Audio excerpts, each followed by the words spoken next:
आंवले का वृक्ष, कथा सुनी होगी आप लोगों ने आज आंवले वृक्ष की। पर आंवला नवमी पर एक चीज का स्मरण जरूर रखना कि आंवले के वृक्ष के नीचे भले जाओ, आंवले के वृक्ष की पूजन भले करो, पर शिव महापुराण की कथा कहती है कि आंवला नवमी का दिन हो चाहे कार्तिक महीने का पूरा मास हो, कार्तिक का महीना हो, पर आंवले के वृक्ष की पत्तियों को नहीं तोड़ना चाहिए।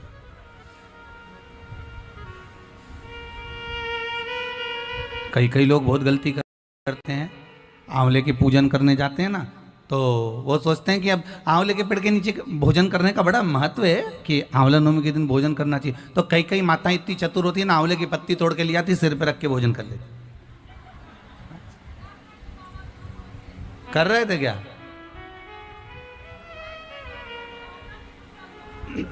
बस तो फिर अब कथा मतलब धीरे धीरे समझ में आ रही हो। श्री शिवाय नमस्ते में मतलब शास्त्र कहता है कि अगर एक पत्ती टूटना,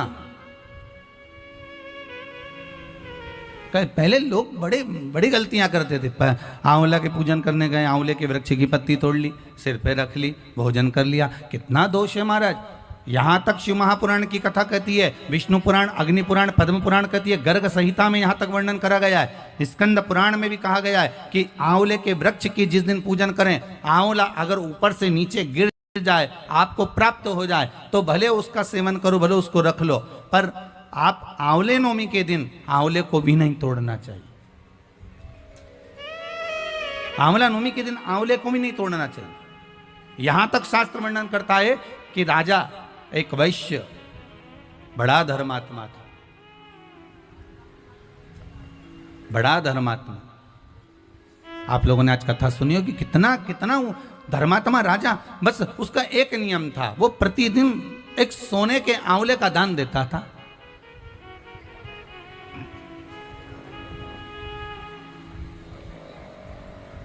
प्रतिदिन आंवले का दान करना, और वो भी सोने के आंवले का दान करना। उसके बहू बेटा को लगा, उसके बहू बेटा को प्राप्त हुआ कि अगर ये पिताजी इसी तरह से सवा मन सोना आंवला बनाकर लुटाते रहेंगे तो हमारे पास तो एक दिन ऐसा स्थिति आ जाएगी कि हमको भीख मांगना पड़ेगा, हमको भीख मांगना पड़ेगा।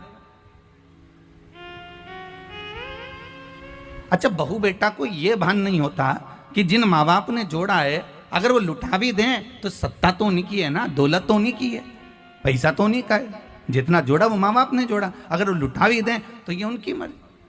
पर बहुत कम माता पिता ऐसे होते हैं जो अपने ऊपर सही मायने में खर्च करते हो। बहुत ध्यान देना महाराज। जोड़ा जोड़ा जोड़ा जोड़ा, आखिरी में छोड़ा, इतना बड़ा फोटो टंगिया, फोटो नीचे तुम ऊपर, हो गया कल्याण।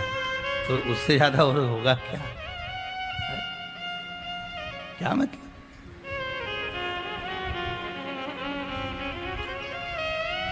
और फोटो पे भी प्लास्टिक के फूल की माला, ओरिजिनल भी कोई नहीं चढ़ाता, 10 रुपए की एक आती है। कौन चढ़ाएगा 10 रुपए की एक माला?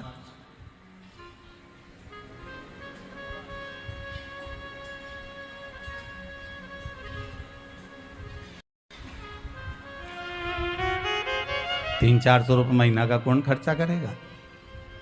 एक बार में लिया है, गया जी गए तब माँ विष्णु चरण के पास में बहुत दुकान लगी थी, कहा ये माला उतार के देता साहब, तो के 60 रुपए की है, चलेगी, प्लास्टिक की है, हाँ प्लास्टिक की है, बस धो लो, दिवाली पे फिर टांग दो, फिर धो लो, दिवाली पे फिर टांग दो। तुमने कहा पिताजी को यही माला अच्छी रहेगी हो, दादाजी चले गए ना, उनके लिए ये माला जोरदार है, उठाओ धो टांग।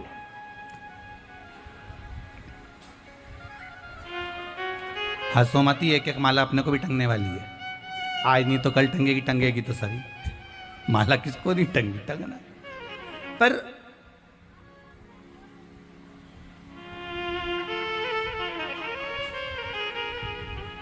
जाना तो है, पर भजन कर कर अगर जाओगे ना तो कोई माला टांगे चाहे ना टांगे, परमात्मा जरूर माला पहनाएगा ऊपर जाते से कि मेरा अपना आया है, मेरा भगत आया है, भजन करने वाला आया है, स्मरण करने वाला आया है, मंत्र जाप करने वाला आया है, मंत्र नाम स्मरण करने वाला आया है। तो परमात्मा जरूर माला टांग देगा कि ये मेरा अपना आया है, ये मेरा स्वयं का आया, वो जरूर टांगेगा। एक वृक्ष की पत्ती, मात्र एक वृक्ष की पत्ती अगर टूटती है तो उसका भी दोष है।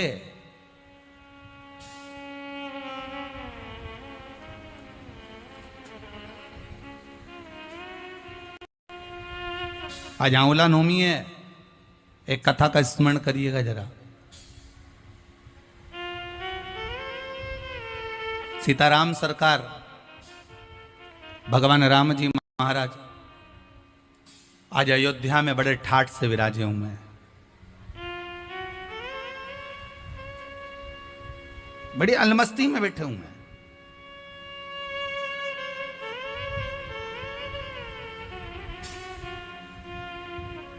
मां कौशल्या, मां कैकेयी, मां सुमित्रा तीनों बैठी हैं। राम उस समय पर राजा बन चुके हैं। अवधपुरी में अयोध्या नरेश बनकर, अयोध्या के राजा बनकर में सीताराम सरकार बैठे हुए हैं। श्री हनुमान जी महाराज भी चारों तरफ उनके लिए भ्रमण करते रहते हैं। भरत जी महाराज, लक्ष्मण जी, शत्रुघ्न जी उनकी सेवा में दिन रात लगे रहते हैं। सीताराम सरकार बैठे थे आज संध्याने से।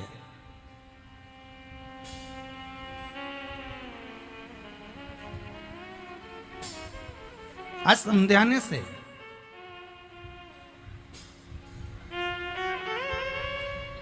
राम जी के ससुराल से आज ढेर सारा फल डलियाओं में भर भर कर आया।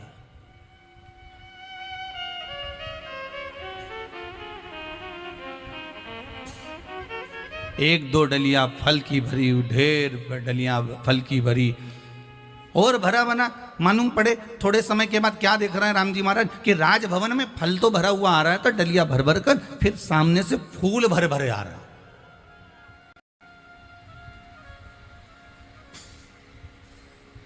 अब राम जी के जो संध्याना था दशरथ जी का, वो सामने से फूल भर भर कर आ रहे हैं, डलिया पे डलिया, टोकनी पर टोकनी भरे भरे चले आ रहे। सारे राजभवन में फल की टोकनियां जम गई, सारे राजभवन में फूल की टोकनियां जम गई।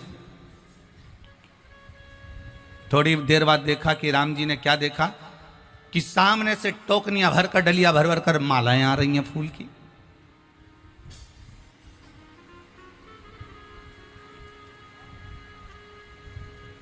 फिर थोड़ी देर बाद राम जी क्या देखते हैं कि सामने से सारे वृक्षों की पत्तियां टूट टूट कर डलियाओं में भर भर कर यहां संध्याने में आ रही हैं,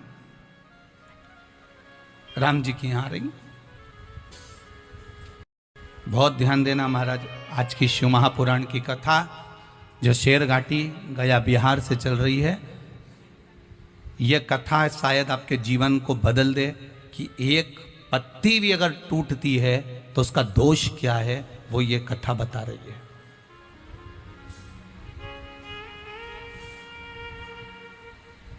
जिस दिन जिस वृक्ष की पूजन होती है उस दिन उस वृक्ष की पत्ती तोड़ने का दोष क्या है, ये राम जी की कथा कर रही है,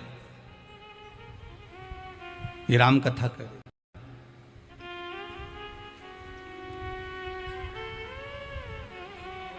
ढेर सारा फल, ढेर सारा फूल, ढेर सारी मालाएं, ढेर सारी पत्तियां महाराज राम जी के राजभवन में आ गई। सीताराम सरकार बैठे हुए थे सिंहासन पर। राम जी महाराज ने पूछा, ये क्या लेकर आए, ये क्या लेकर आए, ये क्या है जो आप लेकर आए। महाराज श्री जनक जी महाराज ने अपने समधी के घर समझाने में ढेर सारा ये फल फूल मिठाई सब भेजी है। बहुत दिनों से भेज रहे थे, पर आप वन में थे, अब राजा बनकर विराजमान हो गए हो, तो इसलिए पूरे राज घराने का सुख देने वाली ये सारी वस्तुएं आपके यहाँ भेजी गई है। ये सारा साज आपके यहाँ भेजा गया।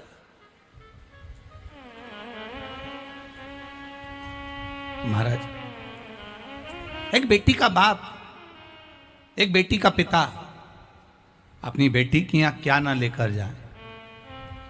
आप भी अपनी बेटी के यहाँ जाती होगी ना, तो मिठाई, जाना बेटा जरा मिठाई लिया, अपना शेर घाटी का कोई अच्छी चीज़ होगी ना पसंदीदा, तो कब बेटी के यहाँ ये भेज देना, उसको ये पसंद है हो, अपने यहाँ से जाए तो ये सामान रखकर भेज देना हो, जो सामान लेकर जा। तो समझाने में क्या ना भेजा जाए बेटी के घर में। ढेर सारी सामग्री बहन बेटियों के घर में भेजी जाती है कि मेरी बेटी के यहाँ सामान पहुँच जाए, मेरी बेटी के यहाँ सामग्री पहुँच जाए।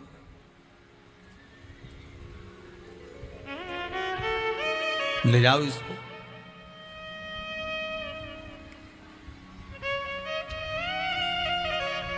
अब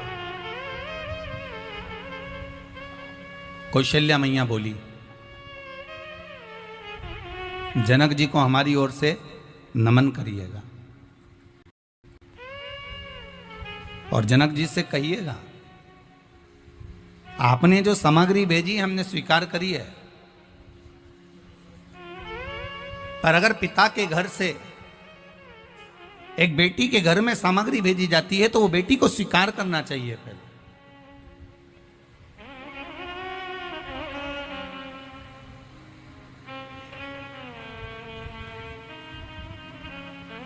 ये राजघराने में लाने से पहले आप जानकी जी के कक्ष में पहुंचा दो,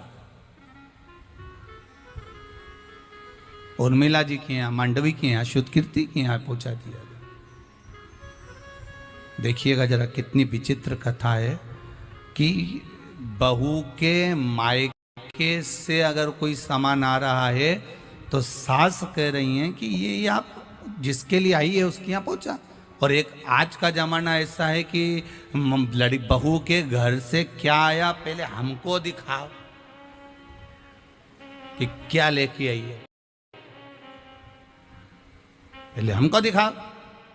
और अगर बहू कोई सामान लाई और अपनी सास को नहीं दिखाई तो सास का मुंह भगोना हो गया, तपेला, बोले ही नहीं 8 दिन तो बात ही नहीं करे। क्या हुआ, क्या बताओ, अभी मायके से आई थी, ना जाना कितना सामान लेके आई, मेरे को तो एक रत्ती का नहीं दिखाया, मुझे तो जरा सा नहीं दिखाया, मुझे तो बताया तक नहीं कि क्या लेके आई। अरे तुम मत देखो ना, तुम्हारे पास में सामान की कमी है क्या, वस्तुओं की कमी है क्या, ढेर पड़ा।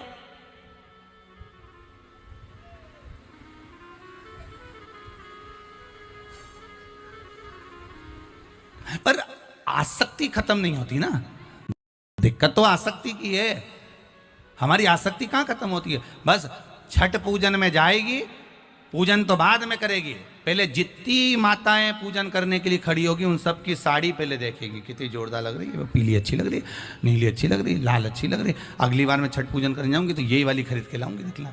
और फिर छठ पूजन में गई तो गई, प्रसाद देखे तो देखे, टलिया देखे तो देखे, सामान देखे तो देखे, पूजन की तैयारी करे, उधर सूर्य नारायण भगवान उदय होने वाले हैं, निकलने वाले हैं, फिर सूर्य नारायण भगवान अस्त होने वाले, वो सब देख रही है, वो अपनी जगह पर सबसे पहले वस्त्र आभूषण दिखा गया है कि क्या क्या पहन के आई, क्या लेके आई, क्या लेके आई। और खुद के पूजन की डलिया नहीं देख रही, पहले पड़ोसन की देख रही, वो क्या क्या लाई है, वो क्या क्या सामान लेके,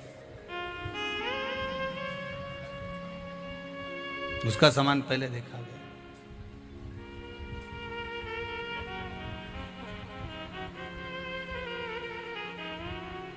अच्छा, जैसे तुम दूसरे का वस्त्र देखो, दूसरे की सामग्री देखो, शिव महापुराण की कथा कहती है, उसी तरह दूसरे में गुण भी तो देखा करो थोड़ा बहुत कि कितनी अच्छी है, भगवान का भजन कर रही है, सीताराम कर रही है, राम राम कर रही है, शंकर जी का भजन कर रही है, स्मरण कर रही। पर नहीं, हम दूसरे में गुण नहीं देखते, हम दूसरे में अवगुण देखते हैं। बताओ कैसी पागल है, दिन रात मंदिर में जाकर बैठी रहती है, दिन रात भगवान का भजन करती रहती है, दिन रात ये काम करती रहती है, इसके पास कोई काम नहीं, केवल भगवान भगवान भगवान भगवान। और बच्चा कुचा था वो सियोर वाला महाराज, वो और चालू हो गया शिव महापुराण की कथा, और चालू हो गई। आधे से ज्यादा का तो टेंशन हो जाएगा, शेर घाटी में अब 7 दिन क्या होगा,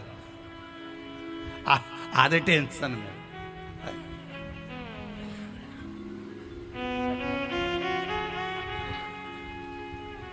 ध्यान देना, घबराना नहीं, शिव महापुराण की कथा चल रही है।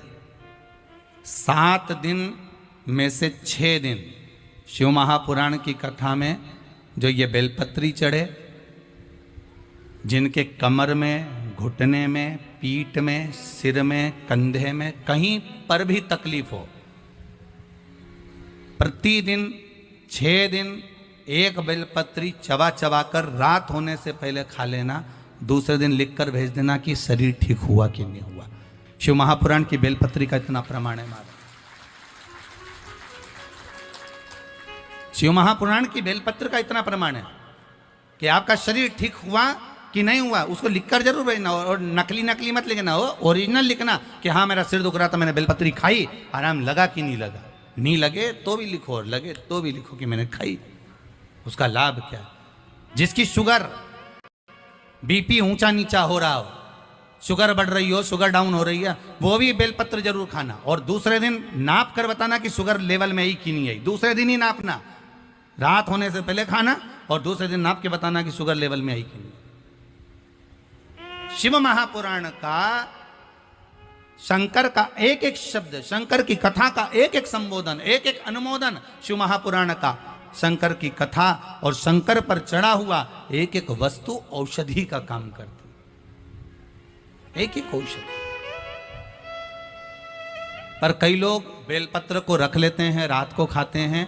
बेलपत्र का नियम है कि भगवान शंकर का कोई भी प्रसाद हो, चाहे तुम 16 सोमवार करो, संकट सोमवार करो, चाहे सोमवार का व्रत करो, चाहे पशुपति व्रत करो, पर कोई भी व्रत करो शंकर जी का प्रसाद रात भर नहीं रखा जाता। शिव जी की संकट सोमवार की किताब में भी लिखा है, 16 सोमवार की किताब में भी लिखा है कि आप संकट सोमवार कर रहे हो, 16 सोमवार कर रहे हो, मलिदा तैयार कर रहे हो, चूरमा बना रहे हो, रोड बना रहे हो, तो वो जो बना रहे हो उसको सबको खिला देना, रात भर मत रखना इस प्रसाद।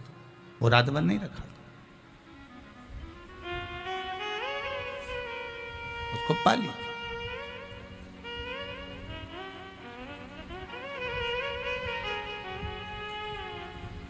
ये जो सामान आया है ये मां जानकी के कक्ष में पहुंचा, कौशल्या जी के दे दो। सेवक जानकी जी के कक्ष में,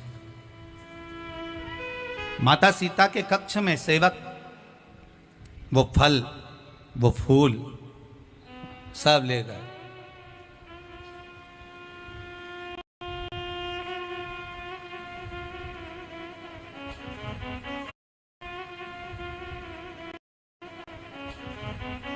सब ले गए।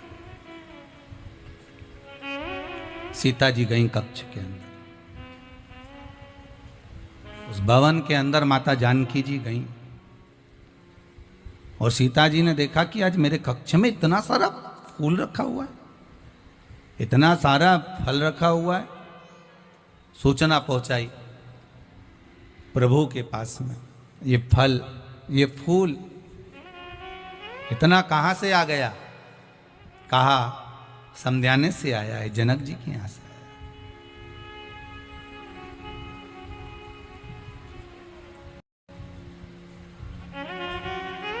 तो ये तो माता कौशल्या, केकई और सुमित्रा जी के पास भेजना था। बहू का फर्ज देखिए मां सीता निभा रही है। सास का फर्ज माता सास ने निभा दिया कौशल्या जी ने कि ये फल भेज दो, ये मिठाई भेज दो, ये फूल भेज दो। और बहू फर्ज निभा रही है कि ये कौशल्या जी के कक्ष में भेज दो। आया है तो पहले सास के हाथ में आना चाहिए, घर के बुजुर्ग के हाथ में आना चाहिए।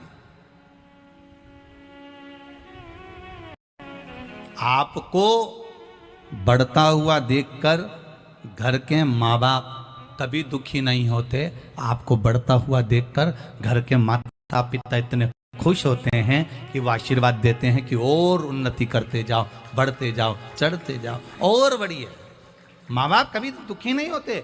बच्चों को बढ़ता हुआ देखकर माता पिता बड़े प्रसन्न होते हैं कि आपकी जिंदगी में और अग्रणी हो, और बढ़ते जाओ।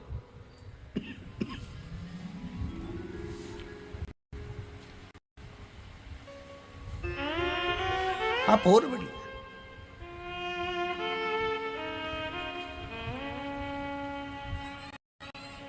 अब केकई मैया आई। माता केकई ने कहा, सीते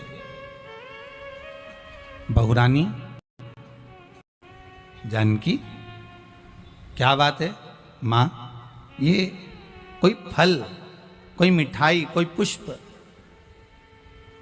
यहां रखकर चले गया है, यहां दे गए, नहीं आपका है, आपके यहां रखो।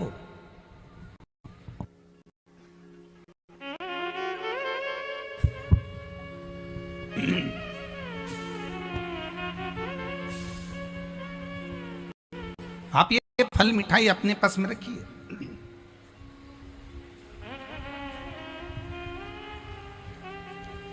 सीता जी ने के कई मैया के जाने पर एक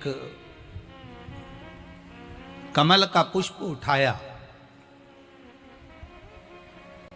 और कमल के पुष्प को माता सीता ने सुगंध ले ली। मेरे जनक जी के दरवाजे का है, पुष्प वाटिका का है। एक कमल के पुष्प की माता जानकी जी ने सुगंध ले ली।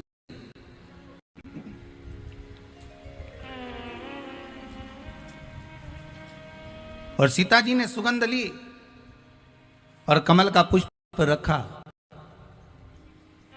राम जी सिंहासन पर बैठे बैठे सारी लीला देख रहे थे, क्योंकि पूर्ण पुरुषोत्तम मेरे भगवान राम है। कोई साधारण है क्या?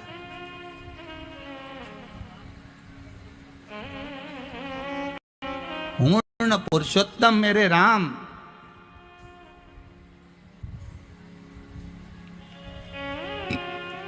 उन्होंने देख लिया कि सीता जी ने पुष्प की सुगंध ले ली है। सीता जी ने पुष्प की सुगंध ली।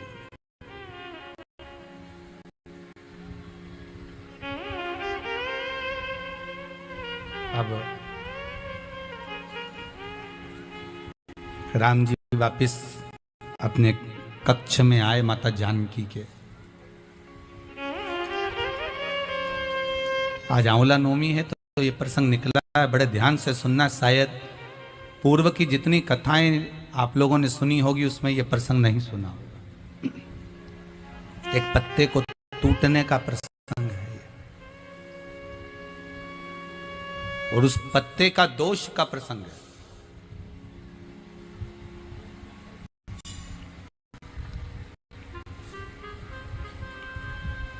राम जी आए, मेरे राघव जी पधारे अपने कक्ष में, मां जानकी के कक्ष की ओर, और सीता जी बैठी हैं। सब कुछ बताया माता जानकी ने, ये पिताजी के यहाँ से आया है, ये पुष्प है, ये फल हैं, ये मिठाई है। राम जी तो सब जानते थे, क्योंकि पहले आया ही कहाँ था? राज सिंहासन के सामने। पहले रखा ही कहाँ था? सिंहासन के सामने।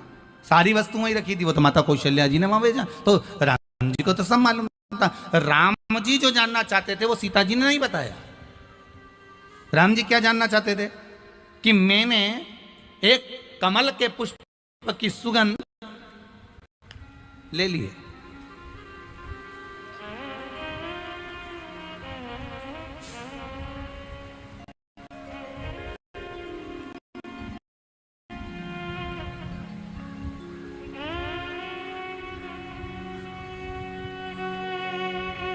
पत्नी जिस वस्तु को ग्रहण करती है,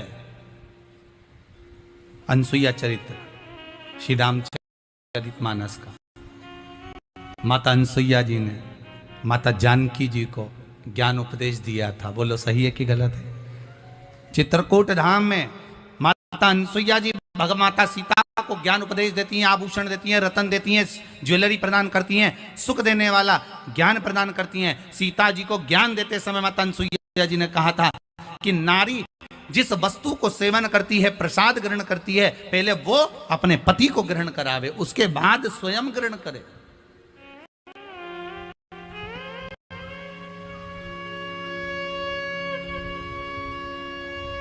ये अनसुईया चरित्र तो सीता जी ने बाद में सुना, और सुनने के बाद ग्रहण करने के बाद भी माता सीता के स्मरण में नहीं रहा कि मुझसे आज गलती हो गई। हाँ, सीता जी ने कौन सी गलती कर दी थी? मात्र एक पुष्प को उठाया और सूंघ लिया, और सूंघ कर वापिस रख दिया।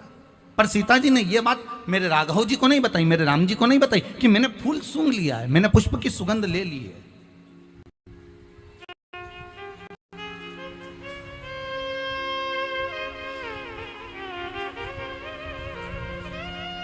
राघव जी सुनना चाहते थे, सीता जी बता नहीं पाई।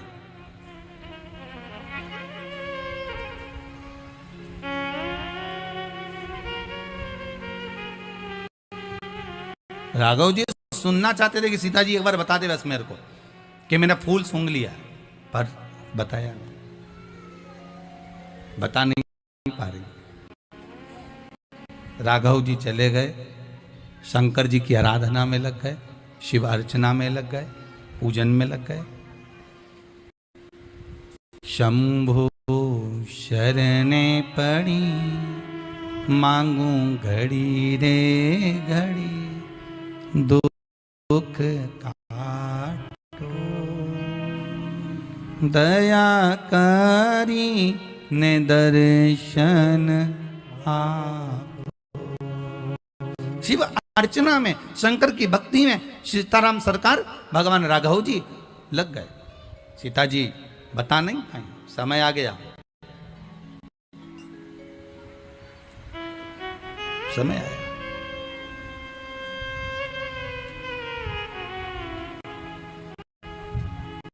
आज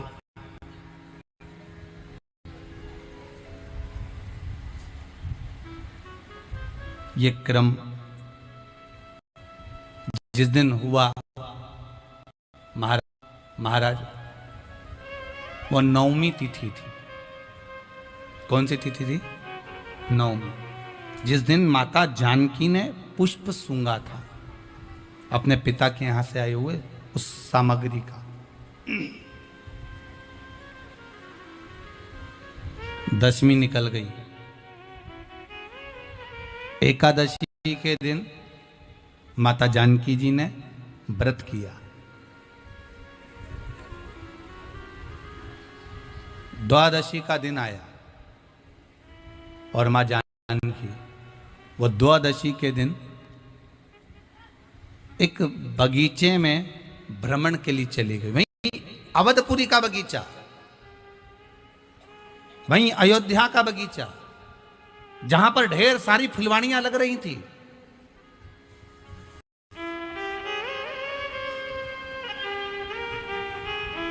जहां पर ढेर सारे पुष्प लगे हुए थे। मां जानकी जी द्वादशी के दिन, तिथि के दिन बगीचे में भ्रमण के लिए गई और भ्रमण करते करते माता जानकी जी ने एक पुष्प तोड़ना चाहा। पुष्प जैसी तोड़ना चाहा, माता सीता का पल्लू उड़ा और जानकी जी का पल्लू उड़कर एक तुलसी के वृंद पर पड़ गया। तुलसी के वृंद पर पड़ा तो तुलसी का पत्ता सीता जी के चलते ही टूटकर भूमि पर गिर गया।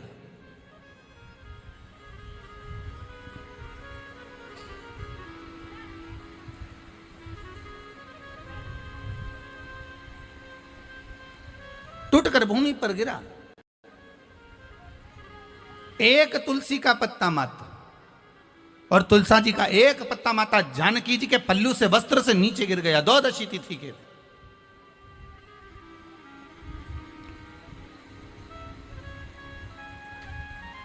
सीता जी वापिस आ गई। सीता जी वापिस आ गई और सीता जी वापिस आई और वापिस आई तो भगवान राम की लीला थी। आज देवऋषि नारद आ गए सामने भ्रमण करते करते, घूमते घूमते। बंधु दयालु दया कीजिए, जो दोनों हाथ उठाकर हर हर महादेव नी बोले उसको उठा लीजिए। हर हर। अब कितने बढ़िया बोले, मतलब जाना नहीं चाहते हो, जाके करोगे भी क्या? आप शेरघाटी में कथा चले तो जाना क्या वहां पर? भोलेनाथ तो खुद शेरघाटी आया हुआ है, मेरा शंभू तो खुद ही जाइए। शिव कृपा सागर है। देवऋषि नारद का आगमन हो गया और देवऋषि नारद जी आते से ही बोले राघव जी से, राम जी महाराज से, प्रभु बहुत भूख लग रही है, कुछ भोजन की व्यवस्था हो जाएगी क्या आपके यहाँ? राम जी बोले, एक तो तुम अयोध्या में आए और अवधपुरी में आकर बोलो कि भोजन की व्यवस्था हो जाएगी, ये कोई बात तो थी क्या? अयोध्या में तो कितनी कृपा है। अयोध्या के जितने साधु संत साधक उपासक जितने हैं, कभी आप लोग भी अवधपुरी जाएं, अयोध्या जाएं तो देखना, अयोध्या के जितने संत महात्मा साधु सन्यासी तपस्वी, जितने मठ, जितने मंदिर, जितने भी अवधपुरी के हैं, आप अगर भोजन के समय पर वहां गए हो तो प्रत्येक आश्रम में प्रत्येक संत के दरवाजे पर बिना शुल्क का, बिना पैसे का आपको भोजन प्राप्त हो जाता। आप किसी भी मठ मंदिर में जाकर भोजन ग्रहण कर सकते हैं। अवधपुरी का ये सबसे बड़ा सुख है, अयोध्या का ये सबसे बड़ा लाभ है महाराज। अवधपुरी के किसी भी संत, साधु, सन्यासी, तपस्वी, साधक, उपासक, महंत आदि क्या जाइए।